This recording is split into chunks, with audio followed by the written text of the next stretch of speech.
मैं अम्मा के साथ सोया हुआ था जब आधी रात को अम्मा मुझे मारने लगी। बोली, शर्म नहीं आती तुझे बेशरम, ये काम करते। मैं अलहदा सोने लगा था। फिर एक शाम बारिश आ गई। मैं डरता हुआ अम्मा के कमरे में गया तो होश उड़ गई। अम्मा बगैर कपड़ों के। सच कहते हैं कि जब औलाद जवान हो जाए तो इनका कमरे अलग कर देने चाहिए, क्योंकि जब बच्चे बालिग हो जाते हैं तो इनको अपने जज्बात पर काबू पाना मुश्किल होता है और वो कोई भी हरकत कर सकता है।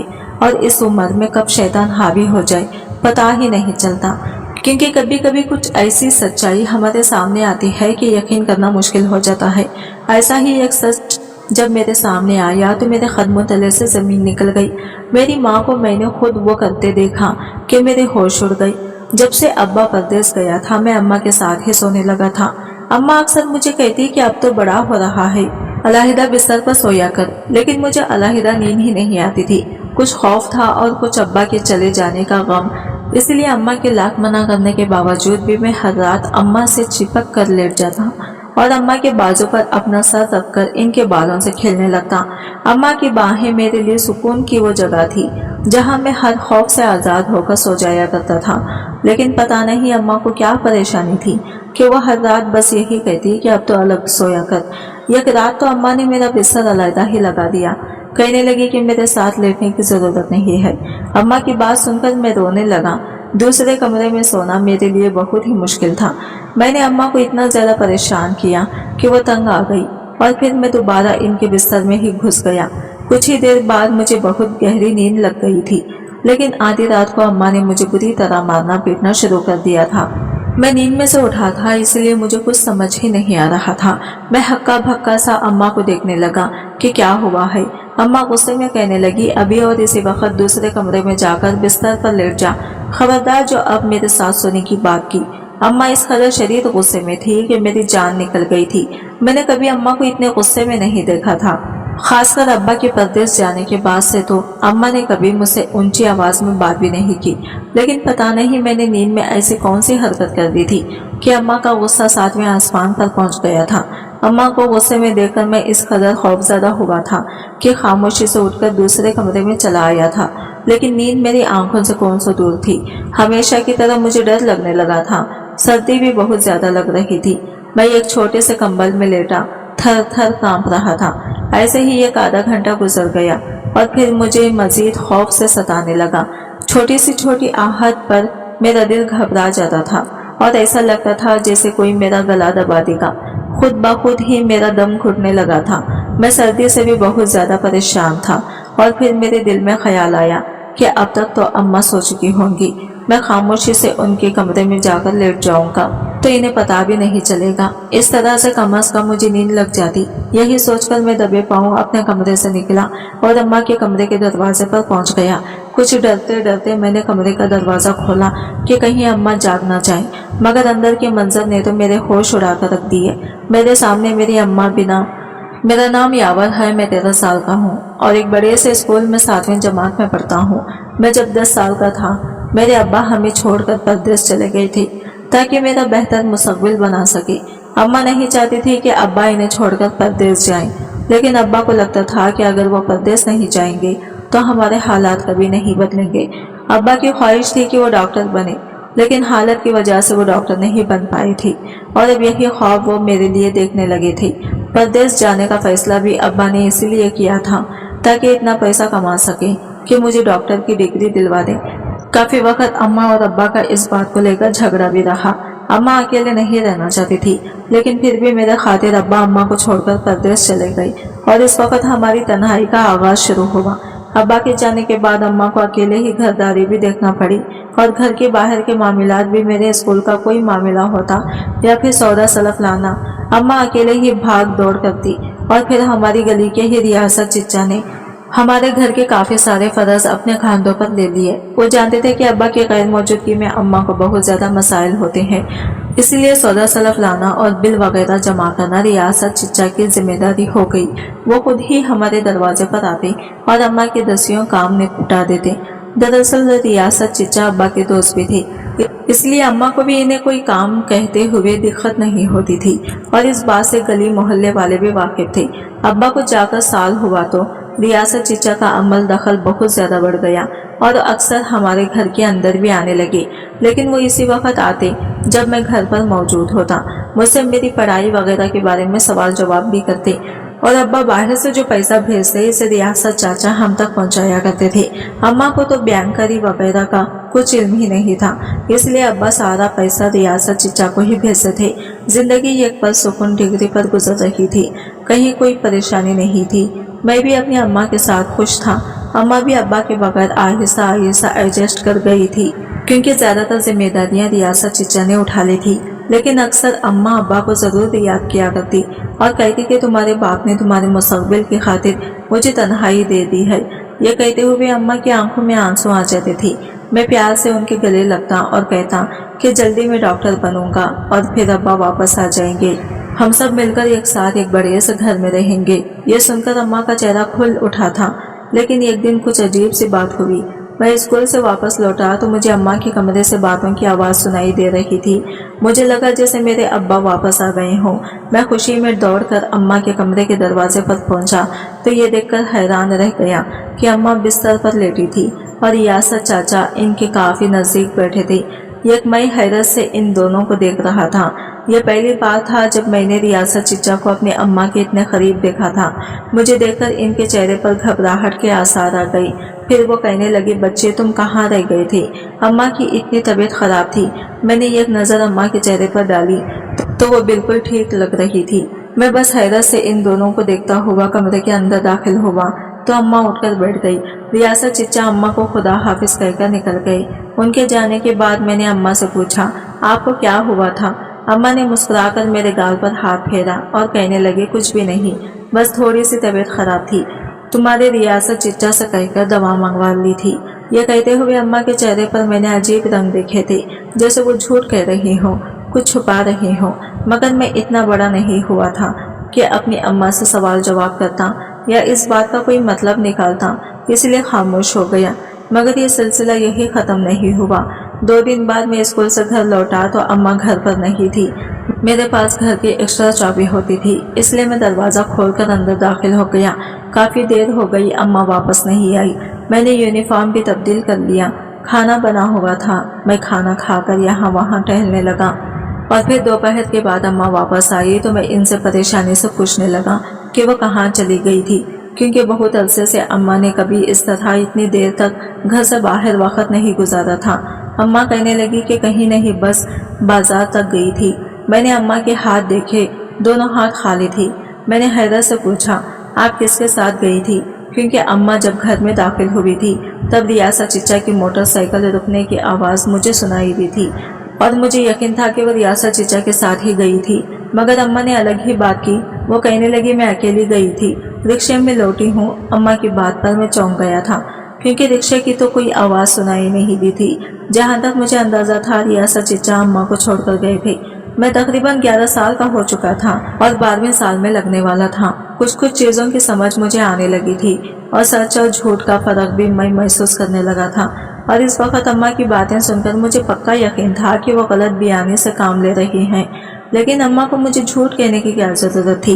वो मुझे बता सकती थी कि वो रियासत चीचा के साथ गई थी। इससे पहले भी चीचा हमारे बहुत काम आते रहे थे। अगर वो सच भी बताई तो मुझे कोई एतराज़ ना होता। ना ही मेरी उम्र ऐसी थी कि मैं इनसे कोई सवाल करता। मगर अम्मा ने झूठ का सहारा लेकर मुझे तजस्सुस में मुब्तला कर दिया था। मैंने अम्मा से मज़ीद कोई बात नहीं की थी और अपने कमरे में बंद हो गया था। मुझे अब्बा की बहुत याद आ रही थी। शाम के वक्त अब्बा का फ़ोन आया तो मैंने अब्बा से कहा कि आप वापस कब आएंगे? अब्बा कहने लगे कि 5 साल से पहले मेरी वापसी मुमकिन नहीं है। मैं बार बार आने जाने पर पैसा खर्च नहीं करना चाहता। तुम अच्छी तरह पढ़ाई करो ताकि मैं तुम्हें डॉक्टर बनता हुआ देख सकूं। मैंने अब्बा से कहा कि मुझे आपकी बहुत याद आती है, आप कुछ दिनों के लिए लौट आए। लेकिन अब्बा ने इनकार कर दिया। वो कहने लगे कि मेरा वापस नामुमकिन नहीं है। मैं चाहकर भी अब्बा को बता ना सका कि मैं कुछ अजीब व गरीब सी चीज़ें महसूस कर रहा हूँ। अम्मा का रवैया कुछ ठीक नहीं है और रियासत चीचा का अमल दखल भी बहुत ही ज़्यादा बढ़ चुका है। लेकिन अब्बा 7 समंदर पार बैठे थे। अगर मैं ऐसी कोई भी बात कहता तो पता नहीं वो किस तरह पेश आती। बस इसीलिए मैंने अब्बा से कुछ भी ना कहा। अलबत्ता मेरे फोन रखने के बाद अम्मा ने नाराजगी से मुझे देखा और कहने लगी, अपने अब्बा से वापसी का ना कहा करो, वो तुम्हारे खातिर इतनी दूर गए हैं, तुम बार बार इन्हें आने का कहोगी तो इनका दिल खराब होगा। 5 साल की ही तो बात है, 1 साल गुजर चुका है, आहिस्ता आहिस्ता 4 साल भी गुजर जाएगा। अब तो हमें भी इनके बगैर रहने की आदत हो गई है। अम्मा की बात सुनकर मैंने हैरत से अम्मा को देखा। कहा तो अम्मा अब्बा को भेजने के लिए राजी नहीं थी। अब्बा से इस कदर झगड़े की आदत थी और आज अम्मा को 4 साल काटना आसान लग रहा था, जबकि मुझे अब्बा की बहुत ही याद आ रही थी। अम्मा का ये बदला हुआ रवैया मुझे हैरान कर रहा था। अगली सुबह मैं स्कूल जाने के लिए निकला तो मेरे दोस्त के अब्बा मुझे स्कूल के बाहर ही टकरा गए और फिर उन्होंने बहुत ही अजीब सी बात की। मुस्कुराते हुए कहने लगे, तुम्हारे अब्बा के जाने के बाद रियासत ने बड़ी खूब जिम्मेदारी संभाली है, अब तो तुम्हें अपने अब्बा की कमी भी महसूस नहीं होती होगी। कल भी तुम्हारी अम्मा इसके पीछे मोटरसाइकिल पर बैठी कहीं जा रही थी। लगता है कि रियासत ने अपने घर से ज्यादा तुम्हारा घर संभाल लिया है। इनका अंदाजा इतना तनज भरा था कि मेरा दिल जल उठा था। मैं इतना बच्चा भी नहीं था कि इनकी बात का मतलब ना समझ पाता, और अब तो धीरे धीरे मुझे बहुत कुछ समझ आ रहा था। मैंने गुस्से में इनसे कुछ ना कहा, लेकिन सारा दिन ये अनदेखी आग में जलता रहा और जब घर लौटा तो अपना बस्ता फेंक दिया। अम्मा मुझे देखकर कहने लगी, क्या बात है, क्यों गुस्से में हो? मैंने बस एक नज़र अम्मा पर डाली और इनसे कुछ भी ना कहा। जो बात अम्मा ने मुझसे छुपाई थी वो मेरे दोस्त के अब्बा ने मेरे मुंह पर मार दी थी। मुझे बता दिया था कि अम्मा रिक्शा में नहीं बल्कि रियासत चचा के साथ ही कहीं गई थी। मैंने दोपहर का खाना भी नहीं खाया और गुस्से में अपने कमरे में बंद हो गया। अम्मा काफी देर तक दरवाजा पीटती रही और फिर खामोश हो गई। जैसे ही रात हुई मैं अम्मा के कमरे में सोने के लिए पहुंच गया। अम्मा से लाख नाराजगी सही, लेकिन अम्मा के बगैर मुझे नींद नहीं आती थी। मैं अम्मा के साथ लेटा तो वो खुद ही मेरे बालों में हाथ फेरते हुए पूछने लगी कि मुझे क्या हुआ था, मगर फिर भी मैंने कोई जवाब ना दिया। सुकून तो मुझे अम्मा के पास ही आता था, इसलिए लेटते ही कुछ देर बाद सो गया। और जब अगली सुबह मेरी आंख खुली तो दिन के 11 बज रहे थे। इतवार का दिन था, छुट्टी की वजह से अम्मा ने मुझे नहीं उठाया था। अलबत्ता बाहर सहन से बातों की आवाज़ सुनाई दे रही थी। मैं उठकर कमरे के दरवाजे तक पहुंचा ही था कि मुझे सहन में रियासत चचा नजर आ गई। वो दबी दबी आवाज़ में अम्मा से कह रहे थे कि हमें यावर को सब कुछ बता देना चाहिए, आज नहीं तो कल इसे पता चल ही जाएगा। अम्मा कह रही थी कि अगर मैंने यावर को कुछ भी बताया तो वो फौरन अपने बाप को बता देगा। आप बेफिक्र रहें, किसी को कुछ पता नहीं चलेगा। पिछले 6 महीने से भी तो सब कुछ ठीक चल रहा है, आगे भी कुछ वक्त ऐसे ही निकल जाएगा। जब सही वक्त आएगा तो मैं खुद सबको बता दूंगी। रियासत चचा कहने लगे, देख लें, ऐसा ना हो कि बहुत देर हो जाए और मामला हाथ से निकल जाए। यावर वैसे भी बड़ा हो रहा है, बातों को समझने लगा है, जब बाद में इसे यह बात पता चलेगी तो वो हमें माफ नहीं करेगा। अम्मा कहने लगी, यावर की फिक्र आप ना करें, इसे मैं खुद संभाल लूंगी। फिलहाल वो छोटा है और इसे इन बातों की इतनी समझ नहीं है। इन दोनों की बात सुनकर मेरा दिल धड़कना भूल गया था। मैं वापस चारपाई पर आकर बैठ गया और सोच में पड़ गया कि आखिर अम्मा मुझसे क्या छुपा रही है। रियासत चचा और अम्मा के दरमियान क्या चल रहा है। कुछ देर बाद बातों की आवाज़ बंद हो गई थी। शायद रियासत चचा जा चुके थे और फिर अम्मा कमरे में आई तो मुझे जागता देखकर चौंक उठी और कहने लगी, तुम कब उठे? मैंने झूठ कह दिया कि बस अभी अभी उठा हूँ। अम्मा मुस्कुराई कहने लगी, सर्दी की वजह से मैंने खुद तुम्हें नहीं उठाया था। अब तुम उठ ही गए हो तो नाश्ता करो और फिर पढ़ाई करने बैठ जाओ, तुम्हारे इम्तिहानात नज़दीक हैं। मैंने तुम्हारे रियासत चाचा को कह दिया है, वो रोज़ाना शाम में आकर तुम्हें रियाजी पढ़ा दिया करेंगे। तुम रियाजी में कमज़ोर हो ना, इसलिए रियासत ने खुद कहा है कि वो तुम्हारी मदद कर देंगे। अम्मा के मुंह से रियासत चचा का नाम सुनकर मुझे पता नहीं क्यों अच्छा नहीं लगा था। अब्बा से कहीं ज्यादा अहमियत रियासत चाचा को हासिल हो चुकी थी, जो मेरे सगे चचा भी नहीं थे। वक्त ऐसे ही गुजर रहा था। रियासत चचा रोज मेरे घर आके मुझे रियाजी पढ़ाते। अम्मा भी हमारे आस पास ही रहती और रियासत चाचा से काफी बातचीत भी करती थी। इन दोनों के दरमियान किसी किस्म का कोई पर्दा या झिझक भी नजर नहीं आती थी। अब तो गली मोहल्ले वाले भी दबे दबे लफ्जों में हमारे हवाले से बातें करने लगे थे। कभी कभी कोई मुझे रोक कर ये पूछ भी लेता कि तुम्हारे अब्बा कब लौटेंगे, कब तक रियासत तुम्हारे घर की जिम्मेदारी उठाएगा। और मैं शर्म से शर्मसार हो जाता। ऐसे ही दूसरा साल भी गुजर गया और तीसरा साल शुरू हुआ, लेकिन हालात पहले जैसे ही रहे। रियासत चीचा का अमल दखल कम होने की बजाय और भी बढ़ गया और अम्मा छोटी छोटी बातों पर मुझसे काफी झूठ बोलने लगी, जो मुझे पता भी चल जाते, लेकिन मैं बस अम्मा का भरम रखने के लिए खामोश रहता। मैं अभी भी अम्मा के साथ अम्मा के बिस्तर पर ही सोता था। लेकिन एक दिन अम्मा कहने लगी, तुम 13 साल के होने वाले हो, बड़े हो गए हो, अब तुम्हें मेरे साथ एक बिस्तर पर नहीं सोना चाहिए, बराबर वाले कमरे में सोया करो। मैंने अम्मा को मना किया कि मुझे डर लगता है, लेकिन ये बात अम्मा को भी मालूम थी। वो कहने लगी, इसीलिए तो कह रही हूँ कि अपने अंदर का डर निकालो और अब तन्हा रहने की आदत डालो। मैं हमेशा तुम्हारे सर पर नहीं रहूंगी। अम्मा की बात सुनकर मैं इनके सीने से लग गया और कहा कि अम्मा, मैं आपके बगैर नहीं रह सकता, मैं आपके साथ ही सोऊंगा। मैंने रोना शुरू कर दिया तो अम्मा ने मुझे अपने साथ सुला लिया, लेकिन फिर आधी रात को उन्होंने मुझे नींद से उठाकर मेरे साथ मारपीट शुरू कर दी और कहने लगी, तुम्हें शर्म नहीं आती ये सब करते हुए? जाओ दूसरे कमरे में जाकर सो जाओ। मैंने अम्मा को आज तक इतने शदीद गुस्से में नहीं देखा था। बस इसीलिए मैं अम्मा की बात मान गया और खामोशी से उठकर दूसरे कमरे में चला गया। एक तो सर्दी शिद्दत की थी, दूसरा मुझे रात को डर लगता था। मैं अम्मा की बात मानकर यहाँ आ तो गया था, लेकिन मुझे हरगिज भी नींद नहीं लग रही थी। हर आहट पर यही लग रहा था जैसे कोई मेरे कमरे में घुस आया हो। और फिर मेरा सब्र खत्म हुआ और मैं सर्दी से कपकपाने लगा, तो मैंने सोचा कि मैं अम्मा के पास चला जाता हूँ। अम्मा तो सो चुकी होगी, मैं अम्मा के कमरे में ही कहीं सो जाऊंगा, उनको पता भी नहीं चलेगा। यही सोचकर मैं इनके कमरे के दरवाजे पर पहुंचा और हल्के से कमरे का दरवाजा खोला तो अंदर का मंजर देखकर मेरी आंखें हैरत से खुल गई। मेरी अम्मा आधी रात को मेरे सामने बिना लिबास मौजूद थी और उनके जिस्म पर बड़े बड़े जख्म मौजूद थे, जिस पर वो कोई मरहम लगाने में मसरूफ थी, इसलिए इन्हें मेरे आने की खबर नहीं हुई थी। अम्मा के जिस्म पर सुर्ख रंग के बड़े बड़े जख्म देखकर मेरी चीख निकल गई थी। मैं फौरन अम्मा के पास पहुंचा और पूछा, अम्मा ये क्या हुआ है? मुझे देखकर अम्मा के चेहरे का रंग उतर गया। अम्मा ने जल्दी से खुद को चादर में छुपाया और कहने लगी, यावा तुम यहाँ क्या कर रहे हो?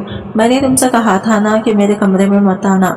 मैंने अम्मा से कहा कि मुझे बताओ अम्मा ये सब क्या है। अम्मा ने पहले तो बात को टालने की कोशिश की, लेकिन जब मैं रोने लगा तो अम्मा ने मुझे ऐसी बात बताई जिसे सुनकर मेरे सर पर आसमान गिर पड़ा। अम्मा कहने लगी कि इन्हें कैंसर है, जो आहिस्ता आहिस्ता इनके सारे जिस्म में फैल गया है। उन्होंने बहुत से टेस्ट करवाए और इलाज करवाने की कोशिश भी की, लेकिन इनका कैंसर नाकाबिले इलाज है और वो ज्यादा अरसे की मेहमान नहीं है। इसीलिए उन्होंने ये बात किसी को भी नहीं बताई, ना मुझे और ना ही अब्बा को। वो नहीं चाहती थी कि अब्बा ये सुनकर वापस लौट आए और मेरे मुस्तकबिल को लेकर जो ख्वाब उन्होंने देखा था वो अधूरा रह जाए। अलबत्ता रियासत चाचा और इनके बेबी को इस बारे में इल्म था। रियासत चाचा ही इन्हें इलाज के लिए डॉक्टर के पास ले जाते थे और वही अम्मा की देखभाल भी कर रहे थे। अम्मा रोते हुए मुझसे कहने लगी, मुझे माफ कर दो यावर, मैंने तुम्हारे साथ बहुत बुरा रवैया रखा, लेकिन मैं क्या करती, मैं तुम्हें यह बात नहीं बताना चाहती थी और मुझे अपने जख्म पर दवा लगानी थी। बस इसीलिए मैंने गुस्सा करके तुम्हें दूसरे कमरे में भिजवाया। मैंने तुमसे बहुत दफा झूठ कहा। रियासत मुझे जब भी हॉस्पिटल लेकर जाता तो मैं वापस आकर तुमसे कोई ना कोई झूठ ही कहती ताकि तुम्हें यह पता ना चले कि मैं हॉस्पिटल गई थी। मैंने अपनी ये बीमारी तुमसे इसलिए छुपाई ताकि तुम अपने पढ़ाई पर तवज्जो दो और पढ़ लिख कर डॉक्टर बन जाओ, तुम्हारे बाप का ख्वाब पूरा हो जाए और तुम्हारी जिंदगी में कामयाबी हो। मैं तुम्हें अपनी बीमारी से परेशान नहीं करना चाहती थी। अम्मा फूट फूट कर रो रही थी और मैंने अम्मा को सीने से लगा लिया था। इस बात का मुझे बहुत अफसोस था कि मैंने अपनी माँ को गलत समझा। वो तो मेरे मुस्तकबिल की खातिर खामोशी से इतनी बड़ी बीमारी को बर्दाश्त कर रही थी और मैं ये समझ रहा था कि इन पर रियासत चाचा के साथ कोई ताल्लुक मामला है। वो चाचा के साथ इश्क मोहब्बत के चक्कर में पड़ गई है। मैंने अम्मा से वादा किया था कि मैं दिल लगाकर पढ़ाई करूंगा और इनकी भी खूब खिदमत करूंगा। मैंने ही अब्बा को अम्मा की बीमारी का भी बताया था, क्योंकि मुश्किल से इस घड़ी में अम्मा को अब्बा की जरूरत थी और मैं चाहता था कि अब्बा लौट आए। जब अब्बा को पता चला कि अम्मा को इतनी बड़ी बीमारी हो गई है तो वो खुद सब कुछ छोड़ छाड़ कर वापस आ गए और फिर उन्होंने अम्मा का ख्याल रखना शुरू किया और यही नौकरी कर ली। मैंने अब्बा से वादा किया था कि मैं सख्त मेहनत करूंगा और स्कॉलरशिप पर मेडिकल में दाखिला लूंगा ताकि इन्हें मेरी फीसों का ज्यादा बोझ न उठाना पड़े। अब्बा अम्मा का बड़े से हॉस्पिटल में इलाज करवा रहे हैं। मैं नहीं जानता था कि मेरी अम्मा ठीक होगी या नहीं, लेकिन मैं हर रोज इनके लिए दुआ करता हूँ। انہوں نے میری خاطر 2 سال تک خاموشی سے اپنی بیماری کو برداشت کیا ہے اور یہ بات میرے لیے ناقابل فراموش ہے۔ ایسا صرف ماں ہی کر سکتی ہے، چاہے وہ میری ہو یا کسی اور کی۔ ساتھ ہی میں اپنے ابا کو بھی بہت عزت کی نگاہ سے دیکھتا ہوں، جنہوں نے میری خاطر اپنی جوانی کو پردیس میں جھونکنے کا فیصلہ کیا تھا۔ میں دعا کرتا ہوں کہ مجھے اتنی کامیابی ملی کہ میرے ماں باپ کی ہر خواہش پوری ہو جائے۔ ساتھ ہی میری ریاست چچا کا بھی بہت احسان مند ہو، جنہوں نے غیر ہو کر ہمارا بہت ساتھ دیا۔ سچ میں ریاست چاچا نے دوستی کا حق ادا کیا تھا۔ آج کی ویڈیو کہانی آپ کو کیسی لگی کمنٹ کر کے ضرور بتائے گا، اور ویڈیو اچھی لگی ہے تو لائک شیئر ضرور کیجیے گا، ہمارے چینل کو سبسکرائب کریں۔ فرینڈس ملتے ہیں اگلے ویڈیو کے ساتھ، تب تک کے لیے بائے بائے، ٹیک کیئر، اللہ حافظ۔